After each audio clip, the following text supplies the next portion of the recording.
Hi guys. Hi, I'm Diana. I'm a talent scout at Creative Niche. So we're just going to talk today about LinkedIn, some fast 5 tips to get your LinkedIn up to snuff. Ooh, beautiful. Uh-oh, I'm going to have to juggle all these things. So first one is your profile photo. So with your profile photo, you want to make sure that you have a clear picture of your face, that you're featured prominently in it. Make sure that there's no distracting background and that you're wearing, semi-business attire and you have, a welcoming smile on your face. This is super important for events like this so that you can walk up to someone and say, hey, I recognize you from LinkedIn. Let's connect. Okay, your title and summary. So I hope none of you are internetologists. It really shows off your passion. It's an opportunity for you to really, connect with people. You can even put your contact information there so someone can reach out to you, even a recruiter can reach out to you outside of LinkedIn. You can get a little bit more connection there. Content. Okay, so this is a very good example of someone's LinkedIn. I'll have to say it's mine. So for instance, my talent or my title is very long and sort of descriptive, and my summary tells a little bit about me. So content, like blogs and articles, you want to use content to engage. So it's a really good tool for engaging with your network. Either you create your own content, or you can share, or you can comment. If you're going to be commenting on content, though, I would keep it professional, concise. Don't go on a rant about things because the internet lives forever. Keywords are super important. So you want to keep your experience and your interests up to date. That way, when someone is looking at you and they can see, what you're interested in, whether it's contacting you for a job offer or what. And we can also see your progression when you keep your experience up to date. So maybe you've risen through the ranks. We'd love to see that. Also, keywords are super vitally important for people like me. So when we go to search for web developers like you, we can find you. And then lastly, recommendations. So recommendations are a reciprocal act. So let's say you work with an awesome project manager. You want to shout them out, ask them if you can give them a recommendation. That way you can point out specifically what was so great about that project manager, and hopefully they will give you a recommendation back. So those are our fast 5 tips for LinkedIn. Feel free to follow us at Creative Niche on Twitter. It's also, sorry guys. There we go. We also would encourage you to come check out our job page. It's got great resources for content on running freelance businesses and searching for jobs. Thank you, guys. Hello. Sorry, guys. That's okay? Everybody can hear me? Okay, lovely. Hi. My name is Robyn. I've been told that this is a short talk, so I'm trying to compress everything. Normally I like to make this talk a two-way dialogue. How many developers are in the room? Of course, it's DevTO. What can I do like that? How many designers? And how many are not in the creative digital space? Yeah, okay, awesome. So, my name's Robyn. I'm from a super small town in Alberta called Rocky Mountain House. I've spent a large portion of my life in Edmonton, and I moved to Toronto a few years ago. Today I'm a front-end developer. The way that I view this is, imagine waking up every single day and feeling incredibly energized by the work that you do. How many of you consider yourselves that lucky? So let's maybe do like a range. How about we do that? How many of you are like shit-kicking, doing high kicks, going to work every day? That's like a 9 or a 10. How many of you are like an 8 out of 10? 7 out of 10? How many of you hate your fucking lives? Okay, so you guys, this is for you. This is totally for you. So when I found front-end development, coding makes me feel like this. This is how I feel when I'm coding. Sorry about the beams in the row. I tried to call ahead, it didn't work. I felt like during that time, I always feel like I kind of win the career lottery. But it didn't really start out that way. Most people always discuss leaders in our industry and how successful they are, but they don't talk about the 15 hard-ass years that it took in order to get there. And for me, that's kind of, this was a point where I reached. So I'm going to rewind a little bit and start at the beginning. I paint a pretty amazing picture, right? Like, I really love my job. I get to play in a medium, and it is so creative, and it is brilliant. And every single creative in this room has no idea how incredibly lucky they are to do what they do. But, I mean, you got to start the hard part. So what did I do? So, like most of you, how many of you guys went to post-secondary? Most of you. How many are in that same field? Okay, so you guys win. You're really lucky. So I followed what I consider the sure path for success. I went and got an engineering degree from the University of Alberta, which was awesome. I got a job, which was also awesome. I had the house, I had a great home life, and I thought, okay, this is awesome. I've done all the things that I was supposed to do. This is going to be amazing. I was ready to totally take on the world. Okay, I was completely ready to take on the world. And then I got my first job, and it was with an engineering consulting firm. It was a really small firm. I had 3 things that I wanted coming out of school. I wanted to work for a CEO, I wanted to work for a really small company, and I wanted to be able to travel abroad. That was my criteria. That's a pretty shit list criteria when you think about it when you're coming out of school. It doesn't really define a lot. But that's where it started. And so when people think about nuclear engineering, they think about this, which is like, oh God. And then they think about this, right? Nuclear engineering for me, it meant working on reactors in the Hainan region in China. It meant 10 to 16-hour days, living out of a hotel every single day. It was brutal. It was the worst job I've ever done. And I thought, man, like, there's this crazy falsified dream. Like, I went to school, I did all the things that I was supposed to do. Like, what is this garbage that I'm doing now? And I hated my life. I didn't even want to put my feet on the floor in the morning to get out of bed. And so the tipping point. I went and got another job, obviously. I mean, you work for a few months doing the same thing over and over again, and then you got to change it. I was on another project that was down in Virginia. We were there for 3 or 4 days, and we had been working from like 6 a.m. till 1 a.m. every day. It was crazy. It's like, there was no exaggeration. My boss, he loved to work, and so we worked. Anyways, I convinced him on the 4th day. I'm like, okay, like let's go back to the hotel a little bit early. 6 p.m. That's a normal working day, right? Like 6 to 6. That's a good day. And when I got back home, my mom had called me 8 times. And considering that we live in Canada, for her to phone me when I'm down in the States, like she could have just sent me an email, right? That's whatever it was. She called me to tell me that my grandfather had passed away. And everybody has these very existential moments where it is a tipping point. It's a very defining factor. And this man was so close to me, and I was heartbroken. So I had that moment of, what am I doing with myself? Why am I going to be spending the next 50 years doing this kind of work, and I hate it? Why would you do that? So this didn't really calculate for me. This did not work. For some of you, it might work. For other people in society, it might totally work. It did not work for me, so I quit. And then I decided that I needed to go traveling again. So since 2008, I haven't celebrated my birthday in Canada. And I am going to keep trying to do that. And the reason why I do that is because it resets you. For me personally, it's like a reset that I do every single year. I went backpacking through the Middle East by myself. Oh my God, everybody like have that little moment of crazy. I was crazy. But I love traveling because it puts you in your raw state as a human being, and it forces you to really be open to new experiences and completely take on, and it forces you to be resourceful, and it forces you to do a lot of things you wouldn't normally do. And then after 4 months, I was totally out of money. So I decided that I needed to go home, but when I got home, oh, hello, that's important. You got that.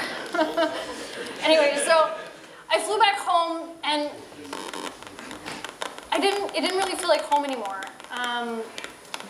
Our identity is so closely tied to the job that we're doing that for me, I didn't have anything anymore. And because I was so familiar with the work that I was doing and the environment that I was in, that I wasn't going to be able to push myself to the place that I needed to go. And so I needed to be able to push myself just a little bit further beyond my comfort zone. And so I really, truly believe that creativity loves constraints. And so what does that mean for other people? What does that mean for you? If you were a designer and you had the opportunity to do anything you wanted, like if somebody told you that you needed to redesign this space or you needed to redesign a new website, a new web application, you could do whatever you wanted. Unlimited resources.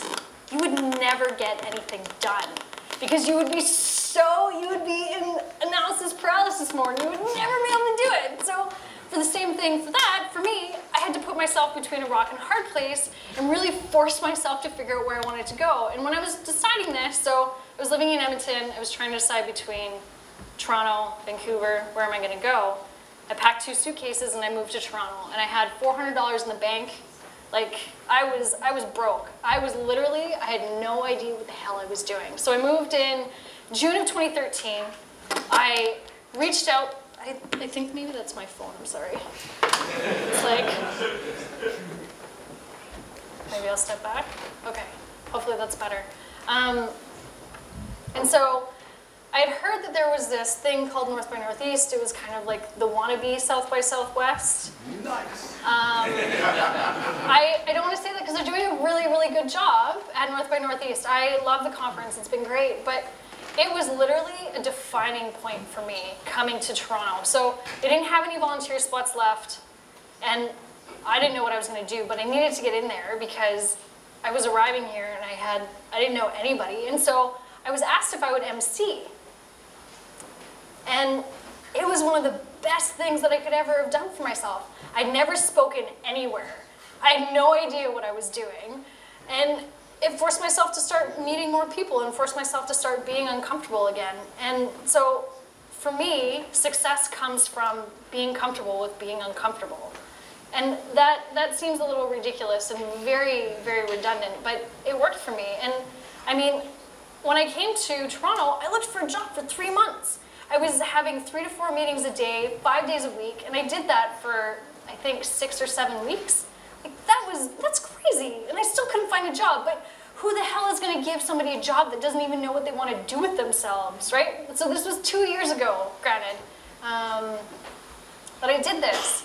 And something wasn't quite working, and so I felt like this again. I was attempting to find a project management job, but I had no experience, I had no transferable skills, like, I was an engineer, like, I'm gonna go get another engineering job up at the Bruce plant? No. And so I really wanted to get into the tech industry, but I didn't really know how to do it. And one of my favorite quotes from Barbara Corcoran, I never say her name right. Everything good in my life happened on the heels of rejection. And so I chose to stop accepting rejection. And I stopped asking permission. And so at that point in time, I decided, okay, no one's gonna hold your hand, no one's gonna tell you exactly what you need to do. How am I for time? Sorry. Okay, I just wanna make sure. And no one's gonna pay you to start doing things that you love to do. You just have to start doing it. And so I went out and I found my first client. I convinced him to let me build him a WordPress site. So I didn't know anything about development. At that point in time, I didn't even distinguish between a designer and a developer. This was 2 years ago. So those were the same people to me, which blows my mind now. I would go crazy if somebody called me a web designer or a developer. And so how many of you are self-employed? Okay. How many of you use email to manage your projects? Change management stuff, like emailing back and forth. So 2 things happened. One, I was totally faking it, and there was no right answer, and WordPress just allowed me to completely take it to a whole new level. The site is still live. I'm not going to tell you what the URL is because it is a horrendous site. This is what my change management email looked like. It was green and blue, and that was my very first client, and that sucked. So that was a really hard learning lesson. But WordPress led into Ladies Learning Code. And so I don't know how I stumbled upon this. I had heard Heather Payne's name passed around a lot during that time, during the 3 or 4 months that I was around. And so I decided that I was going to go to one of their workshops. And I did their HTML, CSS workshop, and then I did their JavaScript and jQuery workshop. And then I figured out what I needed to be doing. I figured out, oh my God, there's this thing, it's called front-end development. Who knew? This could be fun. So one of the things that I realized was that spontaneous interaction, it really allows you to discover new things and be open to new experiences. And then I found HackerU. And HackerU literally was a game changer for me. I thought, okay, this is what, $7,000 for 9 weeks. You make all those calculations and then you go back to post-secondary and you think, oh my God, that is so much money.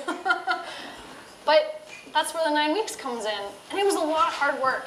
And I still wasn't quite there, but at the end of 9 weeks, I had a completely different skill set that I could pass along to people. And so one of the things that, something really, really crazy started happening. And I'll say that if you stumble fast, you will always be swept away by something great. And so at the end of the 9 weeks, I had 7 job offers with companies in here, and I couldn't even get a job offer when I moved here. That is crazy. It's crazy. And one of the things that I wanted to do is I really wanted to focus on doing short-term projects with a lot of different companies, because I still didn't really know what area I wanted to focus on. And so Twitter is one of my favorite tools. It completely removes the barrier to entry.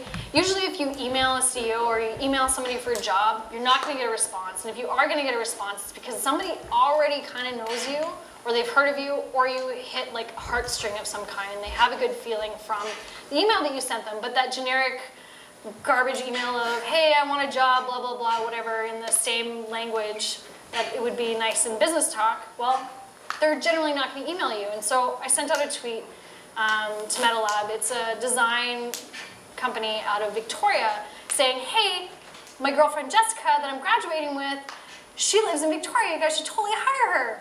There was nothing. I didn't want anything from them. I just thought they did really, really cool work, and I thought that this was a really amazing experience for them. Anyways, what ended up happening was the CEO sent me an email, and he's like, oh, hey, we're looking for web developers. Why don't you come and test it out? And I thought, oh my God, they want me to come out there. They hot me on a jet plane, and I was like, hell yes. And so this is how I felt after that. But the funny part was that a lot of those kind of opportunities started coming up. And I thought, oh man, I gotta keep going. While I was in Victoria, I got an email from Apple down in California, and I thought, holy shit, this is totally a fake email. There's no way that this is happening. It was literally 2 lines from the recruiter. I was completely stunned. I thought it was fake. It wasn't fake. 3 emails in, 3 interviews in, this is how I felt. And so people started saying yes. And I thought, holy shit, I gotta keep going. I gotta keep moving with this. And so I'm gonna leave you with a few lessons that I learned during that time. Persevering through the tough moments is really what got me here. And from that, you really need to stop asking permission to do the things that you really want to do. Obviously, all of you are already doing awesome, because most of you answered my questions with an 8 or above out of 10, and if you haven't, you should really go look for other work, because you have other opportunities, and there's great people here that are hiring, obviously. And one of the other things that I realized was this equation doesn't work for everybody. And it was really hard for me to go to my family and go to my friends and say, hey, I have no idea what I'm moving. I mean, I have no idea what I'm doing, but I'm gonna hop on a jet plane and I have 2 suitcases and I'm gonna make it happen. And 2 years later, I literally love every single day. I am so excited to go to work. It's awesome. Spontaneous interaction is one of the reasons I discovered front-end development. I was really, really lucky. I was lucky that one person knew somebody that was in FITC, one person. And that completely changed the trajectory of what I was able and capable of doing here in Toronto. So your network really is your net worth. And one of the things I'll leave with you guys is make sure you meet 3 new people at every single event you attend, because you have no idea when they're gonna come back. And for me, it's always 6 months later. 3 months later, 6 months later, they always come back. Whether it's they have a job, they're looking for somebody that has a skill set, they need a hand with something, anything. It's really, really brilliant how that happens. And so I would really encourage you guys to force yourself to go outside of your comfort zone and go to an event by yourself. I do it all the time, and it's the best way to meet new people because you're not going to be comfortable in your own little social circle. You're going to go and you're going to meet new people. But with that, ask them what they're really excited about. Don't ask them, what do you do? Because you have an alternative prerogative already. Make sure that you ask them, what are you really, really excited about? I don't know what's sticking over there. I'm so excited. I'm shaking the entire building right now. Lesson number 3, strive for flow every single day. Shut off the world, tune into your job, and totally get lost. I can't tell you how many times that I am coding, coding away, and I look up, and it's been 8 hours, it's been 10 hours, it's been 5 hours. That is crazy. I was literally watching the clock every single day that I was at my engineering job, and I could not wait to go home. Okay, cool, thank you. Man, I whizzed through that one. I was trying really hard to go fast. So my goal every single day is to hit flow at least once. Whether it's somebody that I am chatting with, whether it's a project that I'm working on, whether it's a conversation. It gives me that same high that I get from like my best POW day ever in Revelstoke. This is my favorite mountain. If I could do anything, I would go back there every weekend. And so I'm going to leave you with one last quote. One, because it's really cheesy, and two, because this was a game changer for me. The thing that's really hard and really amazing is giving up on being perfect and beginning to work on becoming yourself. And like, no joke, I don't necessarily have that passion mindset that everybody has right now of go do what you love what you do. But it really worked for me, and I totally faked it. I made it up as I went, and it was really fucking hard, but it was totally worth it. And I would do it all over again. Anyways, thank you.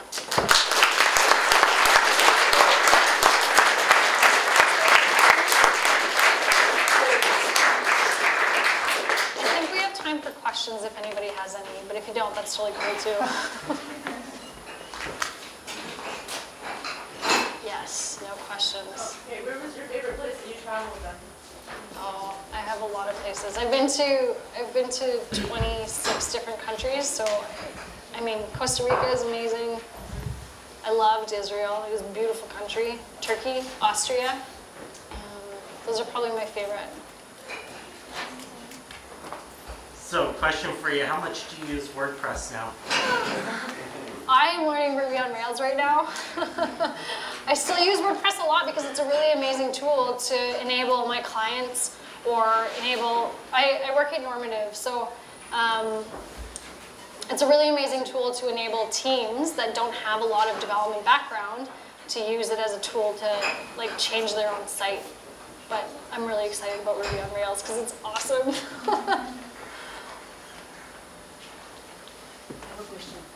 If you were to meet your 12-year-old self now, what would you tell her? My 12-year-old self.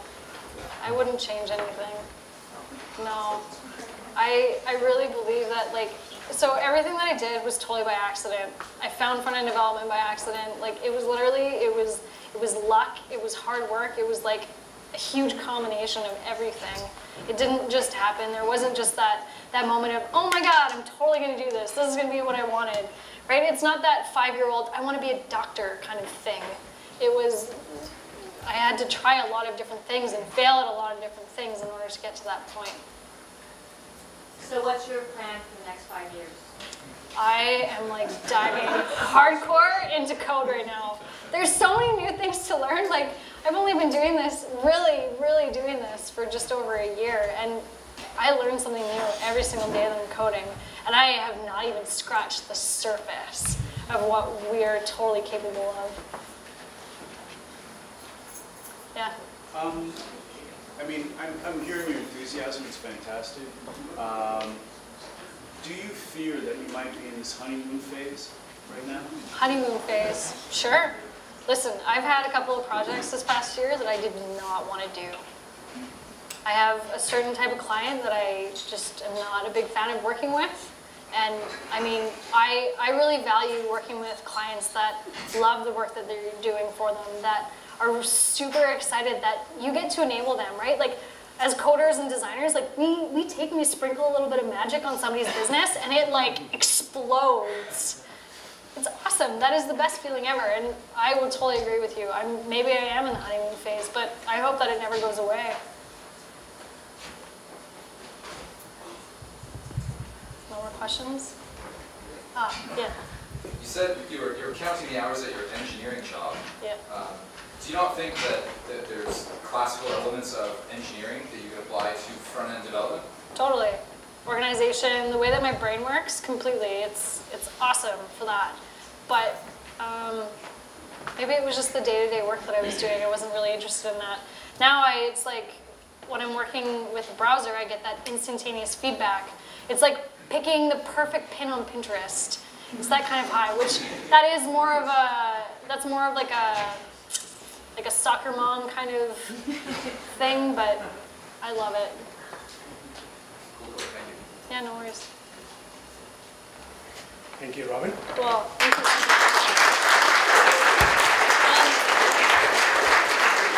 If you guys want to chat, I'm totally open to it. No problem. But I will hand it over to Travis, because... Ladies and gentlemen of DevTO, I have a story to tell you tonight, and it's a story about Bitcoin. More than just magic internet money.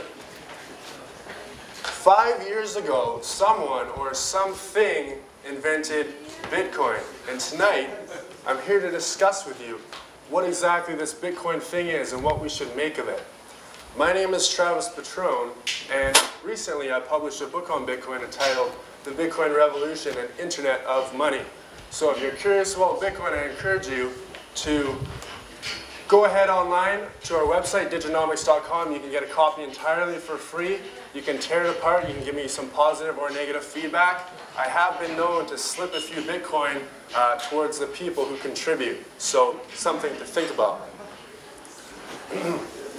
So if I were to start with a poll, typically I would ask, who here, before registering for this event, has heard of Bitcoin?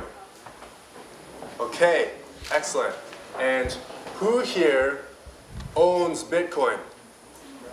Okay, we're getting better now. Who here owns a cryptocurrency other than Bitcoin? Okay. If you don't mind me asking, what cryptocurrency do you own? Dogecoin, beautiful. Excellent. The reason I asked this poll is that the first time I did a presentation on Bitcoin was to an audience, a university audience of 40 people, and 2 of those people had heard of Bitcoin. One of them was my professor, who had absolutely no idea what I was talking about, but he needed some sort of understanding so that he could mark my project. Needless to say, he still has no idea what I'm talking about, and he still thinks I'm crazy, but you know what? He's probably right. The next guy was a colleague of mine who thought that Bitcoin was quite likely something that was going to be hacked off your computer. So this type of market research, I like to think, demonstrates how far Bitcoin has come in the last 5 years and how quickly people are picking up this technology and experimenting with digital money. So what exactly is Bitcoin? What is it? Bitcoin is a digital payment system. It is money for the internet age. Now, it operates on a network which is in no way physical and is owned by no one. The easiest way to think of Bitcoin is email for money. You send money from point A to point B. There is no third party, there is no intermediary, and it is essentially native to the online realm. It is a software protocol. It's a string of ones and zeros. No one owns it. No one can touch or feel it. It is in cyberspace, and it is even indestructible to some degree. Or as some other people like to call, Bitcoin is the honey badger of money. It doesn't give a damn what you think. You can fight it, you can challenge it, it's going to get back up. Bitcoin is going to do exactly what it wants to do. Bitcoin is a honey badger of money. Now, if we take first an economics perspective of Bitcoin, I'd like to take a look at some of the reasons why Bitcoin has game-changing principles built into it. And in my own research, I've come across Bitcoin is the closest thing I've seen to the Austrian ideal of sound money, which here describes money which is not issued by a centralized party, and the free market itself determines what the price of that money is. Now, for some of the principles built in, Bitcoin is hard capped at 21 million units. There will never be more than 21 million units in circulation. Currency units are continually created until the year 2140. They are mined, and during this supply schedule, it becomes increasingly difficult to mine new Bitcoins. Because of this, it positions Bitcoin as a deflationary money supply, which means that its purchasing power increases in relation to goods and services. If you're familiar with inflation, deflation, you probably know that the Canadian dollar decreases over time with purchasing power. Bitcoin is the opposite end of the spectrum of that.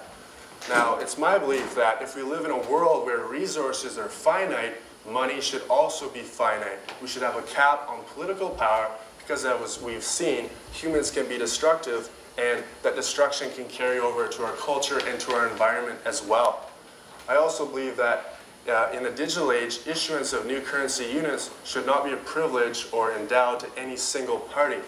And in the Bitcoin economy, issuance is compensated to parties which are able to compete in the Bitcoin network. So if we take a look at this supply schedule, we see that Bitcoin continues to become increasingly scarce as we approach the year 2140. As well, interesting to note is that the rate of new issuance continues to halve. So when we first heard of Bitcoin, it was 20 or 50 Bitcoin per block. Then it halved to 25, then 12.5, then 6.25, and so on and so forth. Now, this is a quote from a famous economist. You may have heard of him. His name is Ludwig von Mises, and he states, "Whoever wants peace among nations must seek to limit the state and its influence most strictly." This, for me, debatable, is one of the most important reasons why Bitcoin is perhaps the most important invention since the internet itself, is because it puts a cap on political power.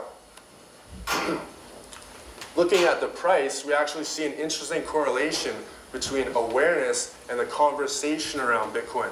The more people are searching for Google queries and Wikipedia queries, actually the Bitcoin price follows nearby. The awareness and the Google Trend search queries are a leading indicator of the price of Bitcoin. So you're probably asking by now, well, what's all this stuff I'm hearing in the media? If I buy Bitcoin, is somebody going to hack it from me? And let's set the record straight. If you use Bitcoin the way it's designed to be used, the chances that it gets hacked are near zero. Bitcoin is a relationship between you and your money. The necessary removed ingredient is trust. So if you're using Bitcoin and you're trusting an exchange or somebody else with your money, you're doing it wrong. Now, Bitcoin, in truth, is the most secure payment system we've ever seen. Actually, we're more likely to be hit by an asteroid in the next 5 seconds than Bitcoin being hacked within the next 30 years at least.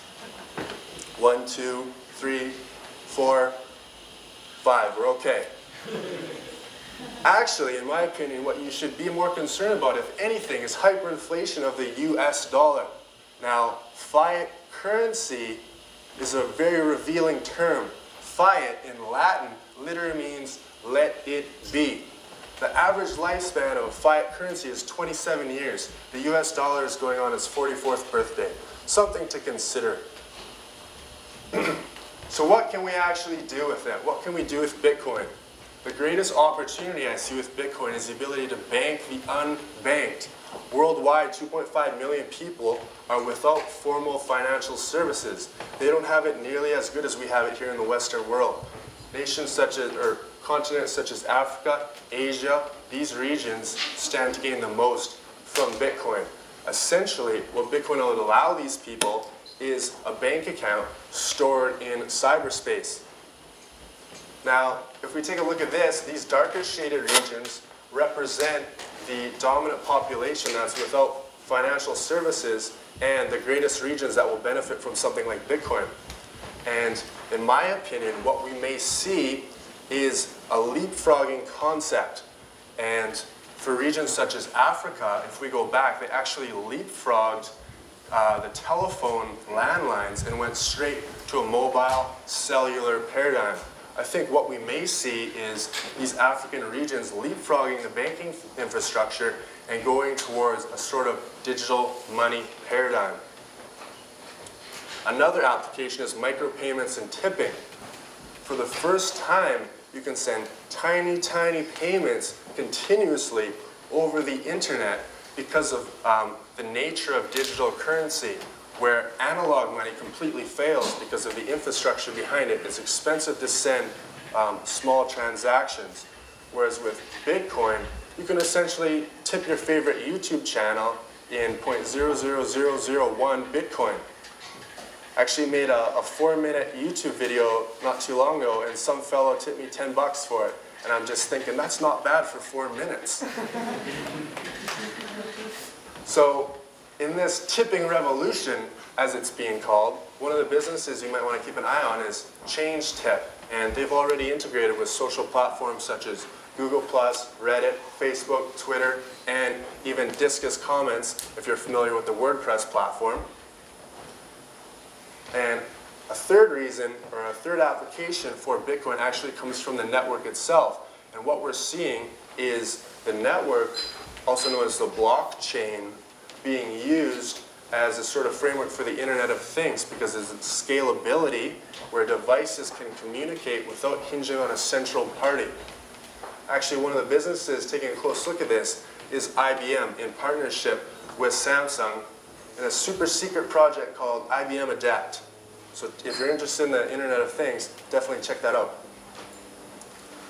Now, most importantly, Bitcoin is a technology for decentralizing resources among a consensus network. It is a ledger of information, a ledger technology that is not physical and not capable of being owned by one central party. And this has far-reaching applications outside of finance and currency. Essentially, it allows us to decentralize all the things, which is probably a good thing. So how do we use it? Well, first we need to acquire Bitcoin, and these are a couple ways. You can buy it online through an exchange. You can buy it from somebody in person using a service such as localbitcoins.com.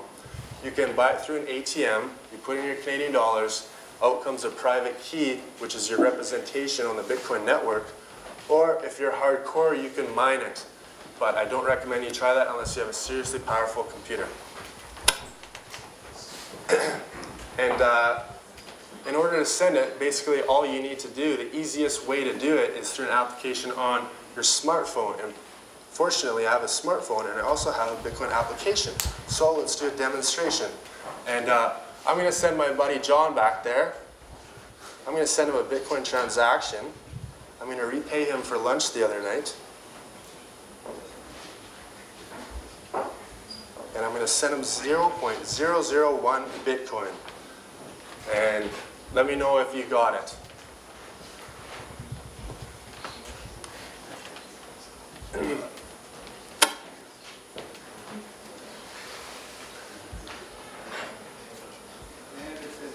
Beautiful.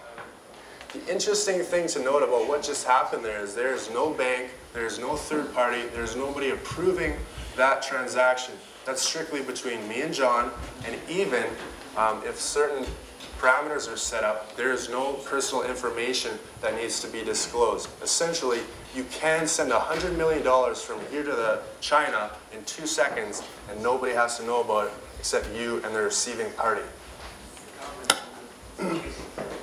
Governments have no idea. If you have Bitcoin and you know how to send it, well, let's stash it, let's store it away securely. And a couple of things I recommend to people is to use multiple wallets, divvy up your Bitcoin between a small number of wallets, and also keep them in cold storage. And the term cold storage means putting your key, a private key on a device which has never connected to the internet. If you do that, it's very, very likely your Bitcoin will never be hacked. And if you want to use Bitcoin as an investment vehicle, do note that it is very volatile, it is still somewhat risky, and it's still in an experimental stage, but I myself would consider Bitcoin an excellent store of value because it operates precisely by a different form of law. No physical actor can influence it in any way. Bitcoin is disruption of our money system through technological innovation. It is internet for the money for the internet age, rather. Essentially, it is the separation of the state and money, something economists will describe as the denationalization of currency. Moving forward, what this will mean is that governments will no longer treat their citizens as assets, but rather as customers. That will have radical implications. Also, in the digital economy and with Bitcoin, money is representation of an asset rather than debt. If you have money in your wallet, well, that might not seem debt to you, but to somebody that's on their balance sheet. Bitcoin is an asset.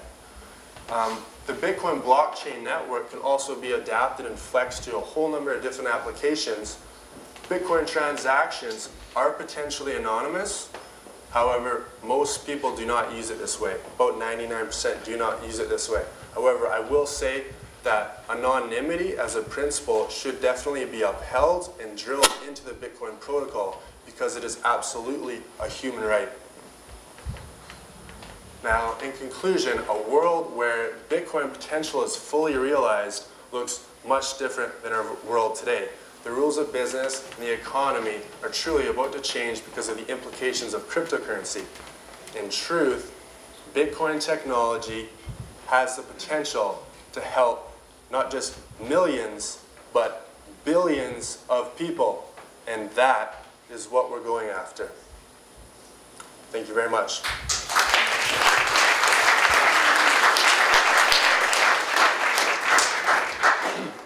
I believe we have some time for questions if anybody's curious. Yes?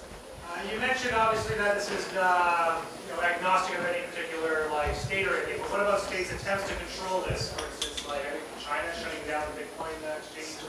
Yeah. So what I'm talking about when I say, it's agnostic and whatever, is that Bitcoin, the network itself, is completely agnostic. What's not, and what is in the jurisdiction of being regulated and controlled, is those bridges into the economy, such as an exchange, such as the ATMs, such as people dealing with, say, the Chinese yuan currency or the Canadian dollar.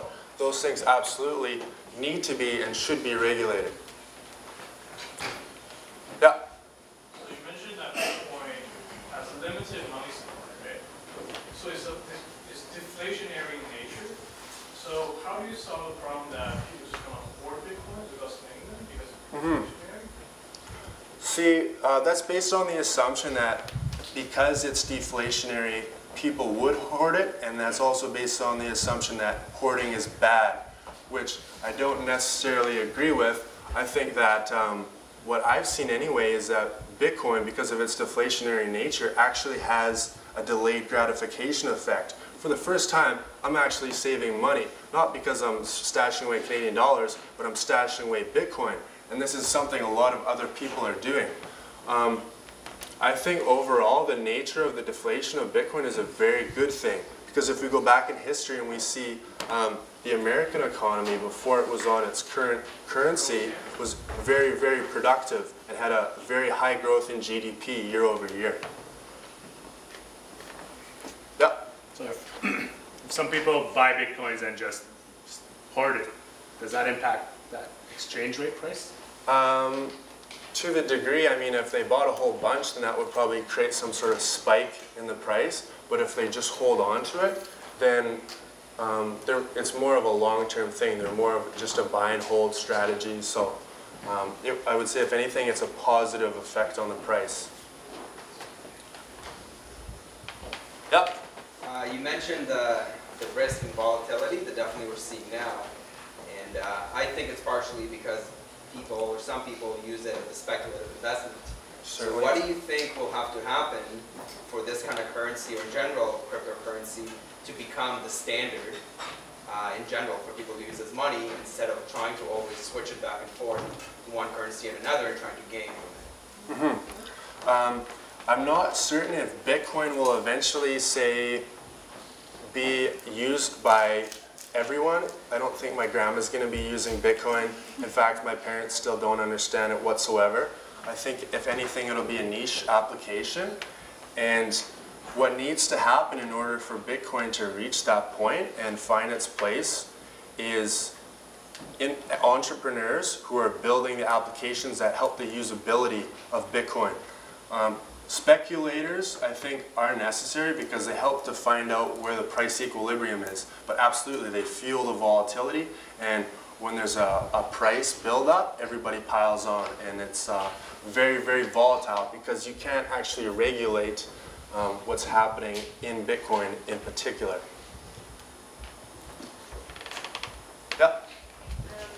Going on with this, my question inspired by House of Cards Season 2, where the president loses his job because he's knowingly aware that China is siphoning cash to the U.S. In some improper way. But how is this going to affect the political landscape, and couldn't that lead to it being more unstable if there's more under the table trading of money and paying off people? You know what I mean? Yeah, good question. I think you asked more than one question, so I'll just kind of, you said, how is it going to affect the political landscape?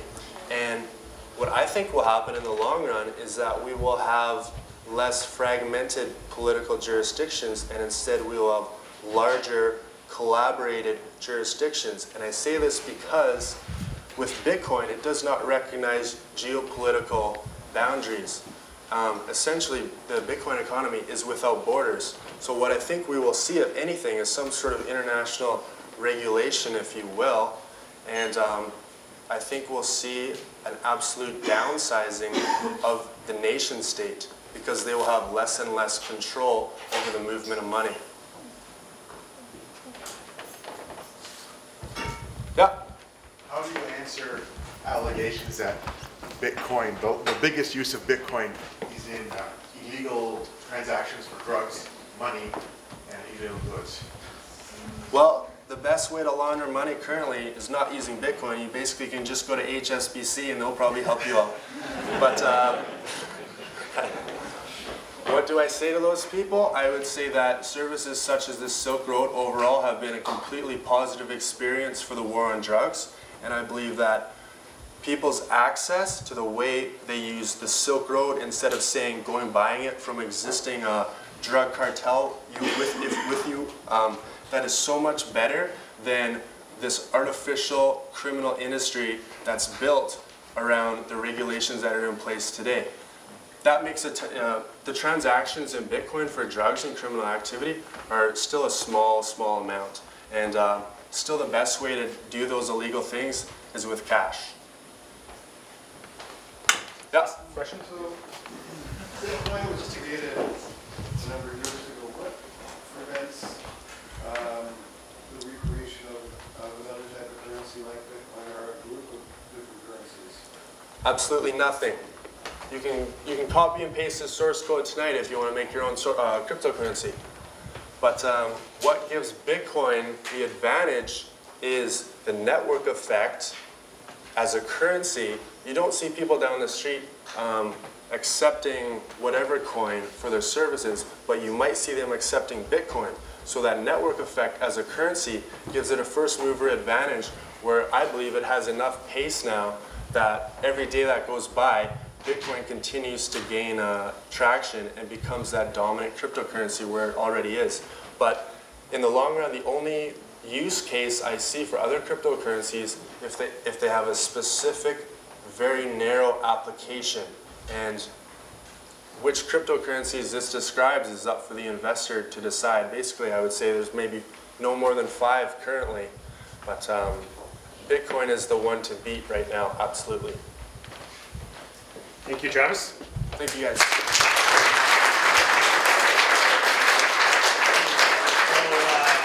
pizza's here, beer is free, wine is free, and the t-shirts are free, so help yourself. Robyn and Travis are here all evening, so ask them any other questions you had.